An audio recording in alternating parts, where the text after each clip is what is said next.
पिछले एपिसोड में हमने देखा कि शीतल कहती है बहुत ही जल्द ये जितने भी चोरी चुपके रोमांस चल रहा है ना सभी अगर मैंने आंसुओं में ना बदल दिया तो मेरा भी नाम शीतल नहीं।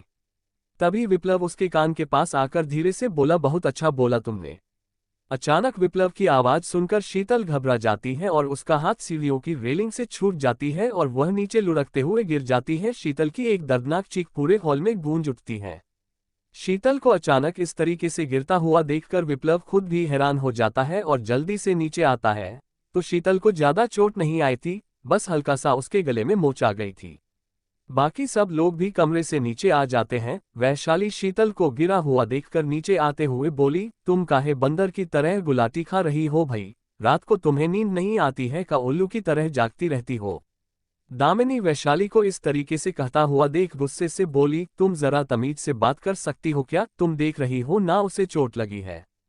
शोभित अपनी हंसी को कंट्रोल करते हुए बोला, पहले से इतनी गिरी हुई है, सीढ़ियों से गिरकर अपना इमेज और क्यों डाउन कर रही है? वैसे ये गिरी कैसे?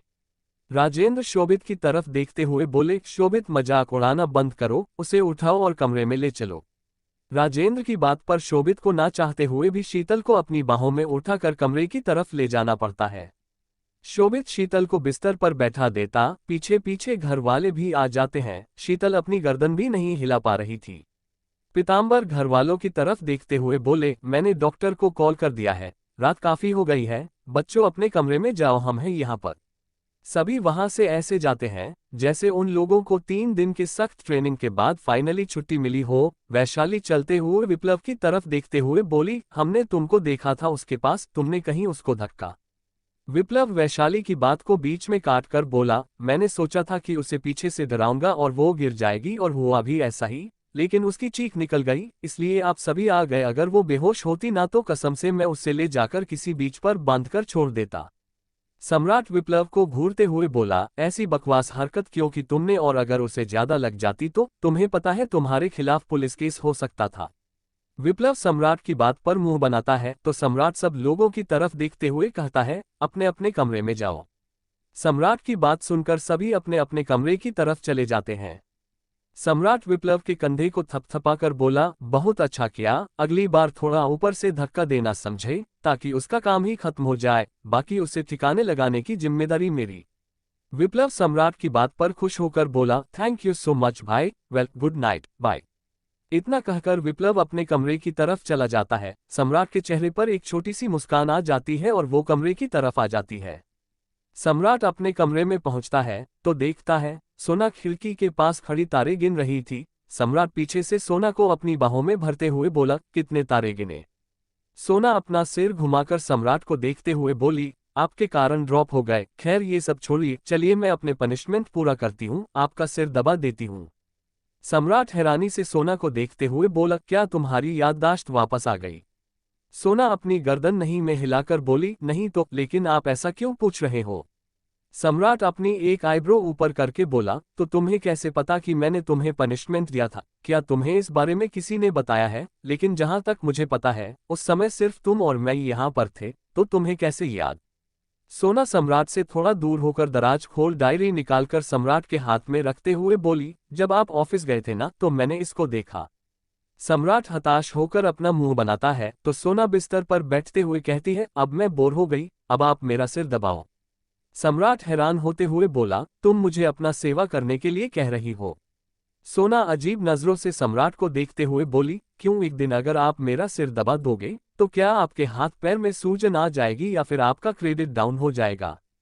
सम्राट सोना की बात पर झेप जाता है और अपनी साइड बिस्तर पर बैठ सोना के सिर को हल्के हाथों से दबाने लगता है।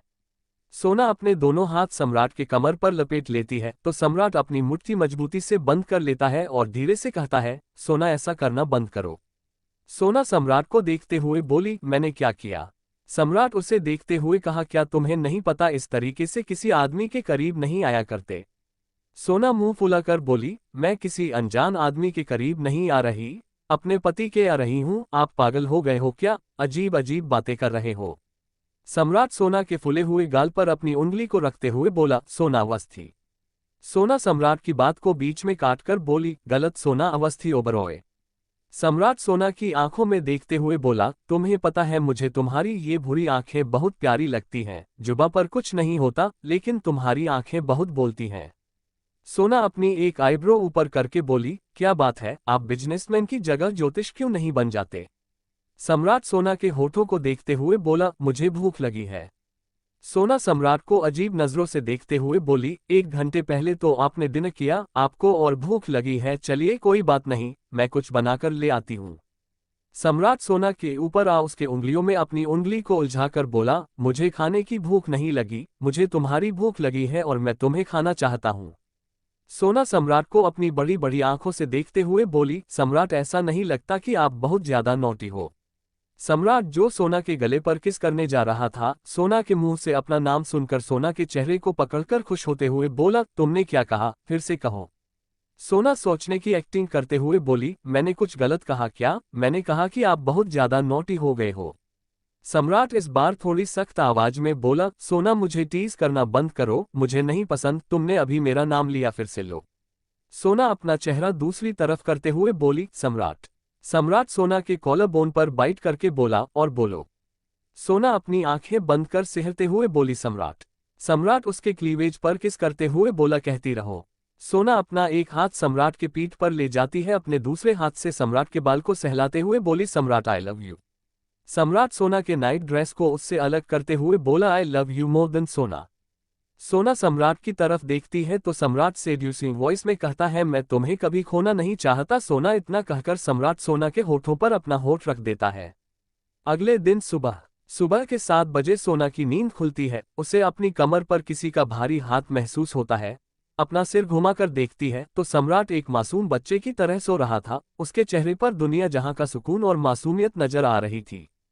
सोना सम्राट के चेहरे को देखते हुए अपने आप को देखती है, दोनों सिर्फ एक ब्लैंकेट से कवर थे। सोना सम्राट के बालों पर उंगली चलाने लगती है और उसके चेहरे, सीने, गाल पर उंगली चलाते हुए उसकी नजर सम्राट के पतले होठों पर जाती है। सोना सम्राट के पतले होठों को देखते हुए अपनी उंगली उसमें रखने लगती है कि सम्राट अपनी आंखें खोल सोना की तरफ देखते हुए कहता है, क्या पिछली रात की मेहनत के बाद तुम्हारा मन नहीं भरा? हम दोबारा कंटिन्यू कर सकते हैं। अचानक सम्राट के ऐसा कहने पर सोना हड़बड़ा जाती है और उसी हड़बड़ाहट के चक्कर में सम्राट धड़ाम से बिस्तर से नीचे गिर जाता है। सोना जल्दी से अपना चेहरा ब्लैंकेट से ढकते हुए कहती है, सॉरी। सॉरी, गलती से। सम्राट खींचकर बोला, सोना। सोना जल्दी से बिस्तर के साइड में रखे सम्राट की शर्ट को पहनकर वॉशरूम की तरफ भागने लगती है तो अपने लंबे हाथों से सोना को कमर से पकड़ लेता है। सोना मासूम सा चेहरा बना सम्राट की तरफ देखते हुए बोली, सम्राट प्लीज जाने दीजिए ना, मुझे नाश्ता बनाना है, आपको भी तो ऑफिस जाना है ना। सम्राट अपनी आंखें चढ़ाते हुए बोला, तुमने अभी मुझे बिस्तर से गिराया, इसके लिए पेनल्टी तो देनी पड़ेगी ना। सोना बेचारा सा मुंह बनाकर बोली, मेरी कमर पर दर्द है। सम्राट अपनी आंखों में शरारत लिए बोला, इसका मतलब तुम मेरे साथ मेहनत करने के लिए तैयार हो, लेकिन चिंता मत करो, मैं तुम्हें ज्यादा परेशान नहीं करूंगा। सोना सम्राट के सीने पर हाथ रखते हुए बोली, बिल्कुल नहीं, खटमल की तरह मेरा खून चूसना चाहते हैं। सम्राट अपनी आंखें बड़ी करके बोला, व्हाट यू कॉल मी खटमल? सोना वॉशरूम की तरफ भागते हुए बोली, गलती से मुंह से निकल गया। सोना के इस चाइल्डिश हरकत पर सम्राट को हंसी आ जाती है, लेकिन जल्दी ही उसका चेहरा कठोर हो जाता है और वो फ्रेश होने के लिए स्टडी रूम के वॉशरूम की तरफ चला जाता है। अमृत का कमरा। वैशाली की आंखों के नीचे काले गड्ढे आ गए थे। अमृत वॉशरूम से फ्रेश होकर बाहर आता है तो देखता है वैशाली बिस्तर पर बैठी उबासी ले रही थी। अमृत तिरछी नजर से वैशाली को घूरकर बोला, अपना मुंह खोलना बंद करो, ऐसे करते हुए बिल्कुल हिप्पो लग रही हो। वैशाली अपनी तीखी नजरों से अमृत को घूरते हुए बोली, तुम भी तो कंगारू जैसे सांड हो जो हमेशा दूसरों के सामने अपनी ताकत जाहिर करता है।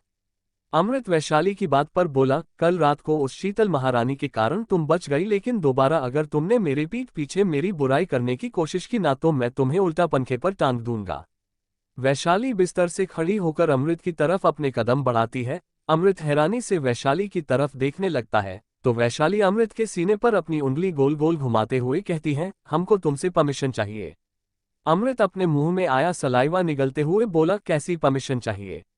वैशाली अपने हाथ अमृत के सीने से लेकर नीचे की तरफ ले जाते हुए बोली, 2 हफ्ते बाद हमारा सिंगिंग कंपटीशन है और हम चाहते हैं तुम हमको चीयर करने के लिए वहां पर आओ। अमृत वैशाली के हाथ को पकड़कर बोला, ये क्या हरकत है, सीधा सीधा भी तो कह सकती हो ना, इस तरीके से करीब आने की क्या जरूरत है। वैशाली तिरछी मुस्कान के साथ बोली, आज हम बहुत खुश हैं। अमृत वैशाली की बात पर बोला, काहे? मेरा मतलब क्यों? वैशाली अमृत के बट्स पर थप्पड़ मारकर बोली, हमरे छूने से हमरे पति के बॉडी में हलचल पैदा होती है, which is great news for us. अमृत अपना मुंह फाड़े वैशाली के हरकत को देख रहा था और उसकी बातों को सुन रहा था। वैशाली खुशी से झूमते हुए बाथरूम की तरफ चली जाती है। अमृत अपने ख्यालों को झटकते हुए अपने बट्स को सहलाता है और उसके गाल शर्म से लाल हो जाते हैं। कोई भी देखकर यही कहा था कि अमृत को तेज बुखार है। उसे अपने गाल गर्म महसूस हो रहे थे। फिर वह अपने ख्यालों से बाहर आते हुए बोला, क्या ये लड़की पागल हो गई है या किसी का आत्मा इसके अंदर में घुस आया है? इतना सोचते हुए अमृत एक गहरी सांस लेता है और क्लोजेट की तरफ कपड़े बदलने चला जाता है। मित्तल मेंशन। कशिश ऑफिस के लिए रेडी हो रहा था कि काव्या कशिश की तरफ देखते हुए कहती है, मुझे आपसे कुछ पूछना था। कशिश मिरर में अपने बालों को सेट करते हुए अपना टाई काव्या की तरफ बढ़ाता है, तो काव्या कशिश के पास आओ से टाई बांधते हुए कहती है, मैं ये जानना चाहती थी कि आपकी फैमिली में कौन कौन था। मैंने आपके चाचा चाची और नित्या के अलावा किसी को नहीं देखा। कशिश काव्या की आंखों में देखते हुए बोला, क्या बात है काव्या, ओबरॉय बहुत इंटरेस्ट आ रहा है मेरी जिंदगी को लेकर।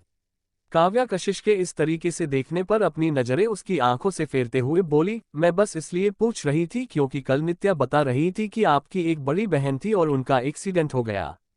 काव्या की बात पर कशिश काव्या को कमर से पकड़ अपने आप से चिपकाते हुए बोला, क्या तुम्हें नहीं बताया किसी ने कि किसी के घर के राज को खुरेने की कोशिश नहीं करनी चाहिए, चोट खुद को लगती है। काव्या कशिश का टाई बांध चुकी थी, इसलिए वो कशिश के सीने पर हाथ रख उसे दूर करते हुए बोली, नहीं बताना तो मत बताओ ना। कशिश काव्या के कान पर फूंक मारकर बोला, तुम नर्वस होते हुए बहुत प्यारी लगती हो और नित्या ने तुम्हें सही बताया कि मेरी बहन मर चुकी है। मेरी फैमिली में अब कोई नहीं है सिवाय मेरे चाचा चाची और नित्या के। काव्या कशिश की बात सुन एक और सवाल करते हुए बोली, लेकिन? कशिश अपना ब्लेजर पहनते हुए बोला, no more question Kavya. Kavya Kashish की बात पर अपना सिर हिलाकर बोली, चलिए ब्रेकफास्ट लग चुका है, मैं तो बस आपको बुलाने आई थी। कशिश बिस्तर पर पड़े फाइल्स की तरफ इशारा करते हुए बोला, लेकर आओ इसे मेरे पीछे। इतना कहकर कशिश अपना बैग उठा कमरे से बाहर चला जाता है। काव्या मुंह बनाते हुए फाइल्स को उठाते हुए बोली, मैं तो उन्हें अपनी असिस्टेंट या नौकर नजर आती हूँ, मेरे छोटे छोटे कंधों पर इतने सारे फाइल का बोझ डाल दिया। इतना कहकर काव्या मुंह बनाती है और सारे फाइल्स को लेकर कशिश के पीछे निकल जाते हैं। इंदिरा गांधी यूनिवर्सिटी। विप्लव की कार आकर पार्किंग लॉन्च में रुकती है और वो अपना बैग अपने कंधे पर टांगते हुए कार से बाहर आता है। विप्लव के बगल वाले साइड से अदिति बाहर आती है, तभी विप्लव को आरू नजर आती है। अदिति विप्लव की नजरों का पीछा करते हुए बोली, वापी तुम उस चश्मिश को क्यों देख रहे हो? तभी वहां पर रिया की स्कूटी आकर रुकती है और वो भी अपना बैग उठाकर विप्लव के पास आ जाती है और अदिति से कहती है, गुड मॉर्निंग बनी। अदिति रिया की बात सुन अपना सिर हिलाते हुए बोली, गुड मॉर्निंग रिया दीदी, लेकिन एक बात बताओ, वापी उस चश्मिश को क्यों देख रहा है? रिया अदिति की बात सुनकर विप्लव की तरफ देखती है, जो कि अभी भी आरू को ही देख रहा था। रिया विप्लव के पीठ पर घुसा मारते हुए बोली, ओ बिन डोर के उड़ने वाले पतंग, माना तुम्हें कोई कंट्रोल नहीं कर सकता, इसका मतलब ये नहीं है कि तुम किसी के भी घोंसले में जाकर घुस जाओगे। क्या देख रहे हो उस चश्मिश को? विप्लव अचानक रिया के मारने से होश में आता है और रिया के बाल को खींचकर कहता है, मोटी भैंस क्यों मार रही है, मैं तो बस उस चश्मिश को देख रहा था, कितनी प्यारी है वो। रिया विप्लव को तिरछी नजर से घूरते हुए बोली, क्या तुमको उस लड़की से प्यार हो गया है? विप्लव रिया की बात सुन ब्लश करते हुए बोला, ऐसा नहीं है यार। रिया विप्लव के कॉलर को पकड़कर बोली, साले सीधा सीधा बोल तो कैसा है, कब से देख रही हूँ, पिछले 2 हफ्ते से उस लड़की को चोरी चोरी देखता रहता है, तेरा दिमाग में चल क्या रहा है? विप्लव रिया से अपना कॉलर छुड़ाते हुए बोला, तुझे शर्म नहीं आ रही? कॉलेज कैंपस में मेरी इज्जत लूटने पर तुली हुई है। अदिति सीधा आरू को आवाज लगाते हुए बोली, ओ चश्मिश, इधर आओ। विप्लव अदिति के मुंह पर हाथ रखते हुए बोला, अरे ओ भुक्कड़, उसको क्यों आवाज लगा रही है? मार खिलाना है क्या? मेरी इज्जत का कबाड़ा हो जाएगा। रिया भी आरू को आवाज लगाते हुए बोली, चश्मिश इधर आ। विप्लव वहां से भागने लगता है तो रिया और अदिति उसे कसकर पकड़ लेते हैं। आरू जो कि एक टॉप और नीचे घाघरा पहने अपने बालों की 2 चोटी बनाए कॉलेज आई हुई थी, उन दोनों के पास आकर रिया से बोली, आपने बुलाया? विप्लव टकटकी लगाकर आरू को देखने लगता है। रिया उसके कमर पर चिमटी काटने के बाद आरू से मुस्कुराते हुए बोली, जी हाँ, हमने आपको बुलाया। आप हमें बता सकती हैं कि आपका नाम क्या है? कहते हैं ना उसे, आप अपना परिचय दे सकती हैं हमें। आरू अपने चश्मे को एडजस्ट करते हुए बोली, अरुंधति कल्याण आनंद विहारी रामानंद शास्त्री। रिया हंसते हुए बोली, ये तुम्हारे अकेले का नाम है या तुम्हारे पूरे खानदान का? मैंने सिर्फ तुम्हारा नाम पूछा। विप्लव रिया के मुंह पर हाथ रख आरू को प्यार से देखते हुए बोला, तुम्हारा नाम क्या है? आरू विप्लव को अजीब नजरों से देखते हुए बोली, अरे मैंने कहा ना, अरुंधति कल्याण आनंद विहारी रामानंद शास्त्री। विप्लव प्यार भरी नजरों से आरू को देखते हुए बोला, सो मिस शास्त्री, सीधा पॉइंट पर आता हूँ, तुम्हारा कोई बॉयफ्रेंड है? आरू 2 कदम पीछे होकर बोली, पापा ने लक्ष्मण रेखा खींच कर रखा है। उन्होंने कहा है कि किसी भी लड़के से 2 किलोमीटर की दूरी बनाकर रखना। रिया विप्लव के हाथ को अपने मुंह से हटाकर आरू से बोली, तो शादी के बाद सुहागरात में क्या अपने पति को दूर से ही किस करोगी?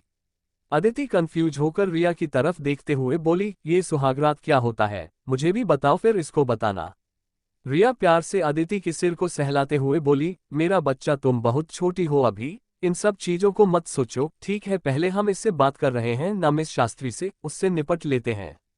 अदिति रिया की बात पर अपना सिर हिला देती है तो रिया आरू की तरफ देखते हुए फिर कहती है, मैंने कुछ पूछा? विप्लव आरू के सामने आकर बोला, मुझे तुम्हारी ये आंखें बहुत पसंद है, हम तुम्हें अपनी टीम में लेना चाहते हैं। रिया विप्लव को घूरते हुए बोली, ये कब हुआ? विप्लव रिया को आंखें दिखाता है, तभी वहां पर सुधांशु आ जाता है। आरू सुधांशु की तरफ देखकर ब्लश करने लगती है। रिया आरू के चेहरे का एक्सप्रेशन नोट कर लेती है। रिया सुधांशु की तरफ देखते हुए बोली, गुड मॉर्निंग सिद्धू। सुधांशु रिया की बात पर बोला, रिया तुमने कल नोट्स लिखे थे क्या? मैं कल किसी दूसरी दुनिया में ही खोया हुआ था, इसलिए मैं नोट नहीं कर पाया। रिया विप्लव की तरफ इशारा करते हुए बोली, इस गधे के कारण मैं भी नोट नहीं कर पाई। तभी आरू थोड़ा झिझकते हुए सुधांशु से बोली, आप चाहो तो मेरा नोट ले सकते हो, मैंने अच्छे से नोट किया है। सुधांशु आरू की तरफ देखते हुए बोला, आपकी तारीफ। आरू अपने बैग से नोट निकालकर सुधांशु की तरफ बढ़ाकर बोली, आपकी क्लासमेट हूँ, आपने मुझे नहीं देखा होगा क्योंकि मैं बैकबेंच हूँ, क्योंकि मुझे अकेले बैठना पसंद है। सुधांशु एक नज़र आरू और एक नज़र उसके नोट को देखने के बाद रिया और विप्लव से बोला, चलो क्लास में चलते हैं, मैं लेक्चरर से एक बार और पूछ लूंगा और नोट भी कर लूंगा। आरू का चेहरा लटक जाता है, जिस पर विप्लव उसके हाथ से नोट लेकर कहता है, मुझे भी चाहिए था, मैं तुम्हें कल तक वापस कर दूंगा। Thank you. आरू विप्लव से कुछ नहीं कहती और वो लोग क्लास की तरफ चले जाते हैं। अदिति अपने क्लास की तरफ चली जाती है और वही अपनी गाड़ी के पास खड़ी नित्या सब कुछ देख रही थी। शौर्य नित्या के चेहरे के एक्सप्रेशन को देखते हुए बोला, व्हाट हैपेंड? नित्या शौर्य की तरफ देखते हुए बोली, अरू मेरी फ्रेंड है ना, तो फिर ये मेरे बंदे को क्यों लाइन मार रही है? शौर्य शॉक्ड होकर नीचे की तरफ देखते हुए बोला, बंदा? क्या नित्या सुधांशु से प्यार करती है?